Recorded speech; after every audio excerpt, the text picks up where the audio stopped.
And you're a little emotional there for obvious reasons at the end of the game. Can you take me through what was going through your mind as the game ended?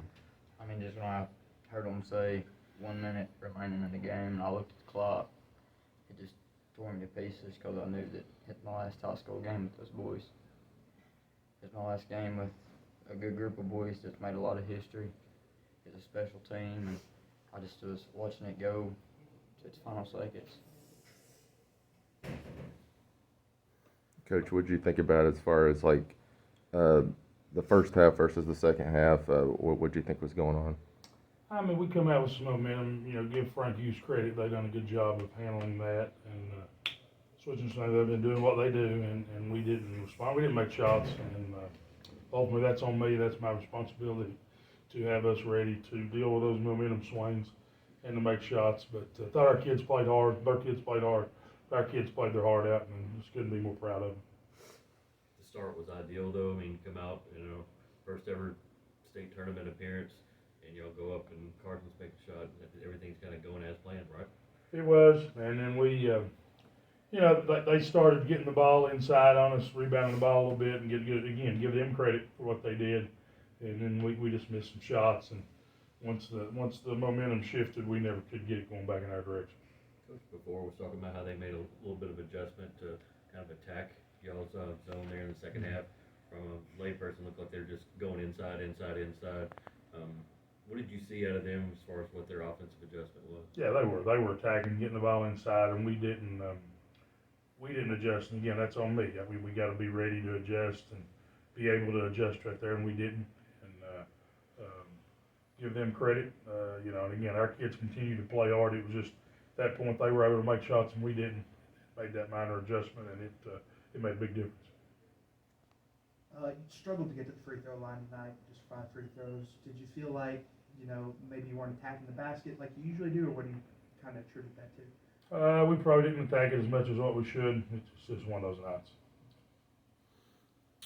nights. First, you've had a lot of fantastic teams over your coaching tenure.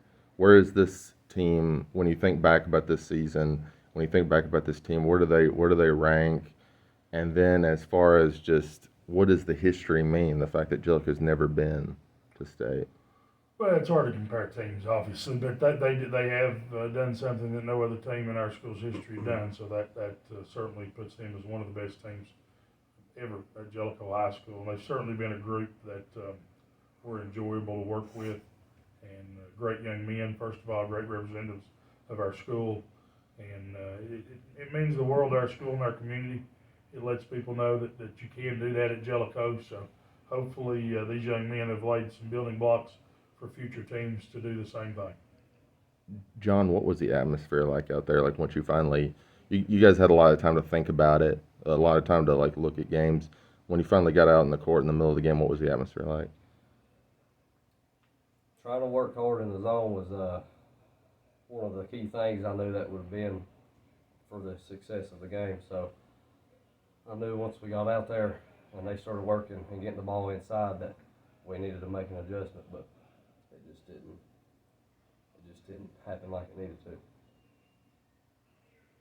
Carson, how comfortable did you feel from the jump today? I mean, you came out, you had a dunk, you had a few threes. A lot of teams can come down here and struggle in their first ever appearance in the Murphy Center. It seemed like you were comfortable from the get-go. Yeah, I was just comfortable from the get-go. When I come in, I was ready to rip it and go get it. And I just was shooting it and feeling it and watching it go to the bottom of the net. And when I got that dunk, I kind of got a little excited, and just everything kept clicking for me, and everything was feeling good. My team was pushing behind me. And it was just, I was loving it, just feeling it and getting decent shots, and they was falling for me. Was there anything looking back on it that flipped that kind of caused you to go cold there in the second half? My legs just started kind of cramping up on me a little bit, and I have struggled with my legs cramping up on me, and they cramped up a little bit, and I think it just kind of got my legs dead, and I could never get back to going. And me being the leader on the defensive side, I should have backed up a little bit instead of stretching that 1-3-1 defense out so far. So I'll take credit on stretching it out too far and not letting the backside work the way the backside should. Were you favoring your wrist at the end of the third quarter there? Yeah, when I dove after the ball over on that sideline, I dove right into the media table and kind of slid up and under it and tweaked it a little bit. You came like 15 points away from 2,000 points, which, you know, a lot of, you know, you get a ball if you get 1,000, and you almost got 2,000. When you think back about your career, I know it's just very sudden, but when you think back about it, like all the accomplishments, so what do you think about when you think about Jellico basketball? I mean, I just think it's one of the greatest things that's ever been invented for Jellico is basketball. And have a coach like Coach Reynolds here and a bunch of players like we got. I mean, it's what I live for and what I wanted to always do, and I accomplished what I could accomplish and would love to accomplish more, but good Lord above blessed me with what I got. Coach, you know, we've talked about it before, especially with this group of seniors. You've said, you know, in March or May it's going to be a sad day to see them walk across the stage. But what has it meant to you to coach this group? It's been one of the best experiences of my coaching career, and I tell people all the time, they probably taught me as much as I've taught them through those 4 years, and I'm a better coach for coaching them and a better person for having them in my life. And certainly, again, they're better people, better young men, better citizens of our community than they are basketball players, but obviously they're pretty good basketball players too. And then Carson, you guys got to stop by the elementary school yesterday before you headed out here to Murfreesboro.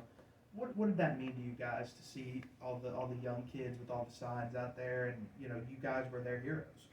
I mean, it meant the world to me, and I know for sure it meant the world to my team. Also, just getting to stop and let those little kids and those young teenagers out there that see that it can be done, going to state, and just seeing that basketball is something that is fun to do and something that you can be very competitive in, and it'll learn you a lot in life. And just, I mean, it really meant a lot to me.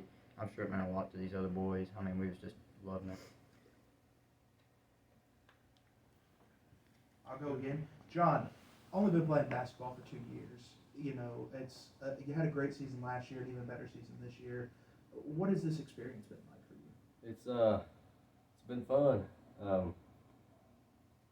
We accomplished a lot my junior year last year with a district championship and followed in the first game of region, but this year it was even better going to state, but would have liked to make it further, but we didn't. So it's okay. Carson, you know, it sounds like Robbie probably asked this earlier, but I'll ask it again. What did it mean to you to represent Jellico these 4 years? You've accomplished so much. You'll go down as one of the best players to put a J on their chest. What did it mean to you? I mean, everything in my heart was for Jellico, and when first day I walked in over at Jellico, I talked to Coach Reynolds, and I seemed to just fall in place with everybody, and everything just clicked for me, and I like playing a lot of energy basketball, and that's what Jellico was doing, and that's just what we kept doing, and I mean, it just meant the world to me. When I was at Wynn Elementary School, I just loved playing the game of basketball, and when I moved up to the higher level of basketball, I mean, it's just the world to me. I love getting to lead a team like this, and I know my partner here, John and Isaac and Carter Terry, love to lead a team on to state and go down in history.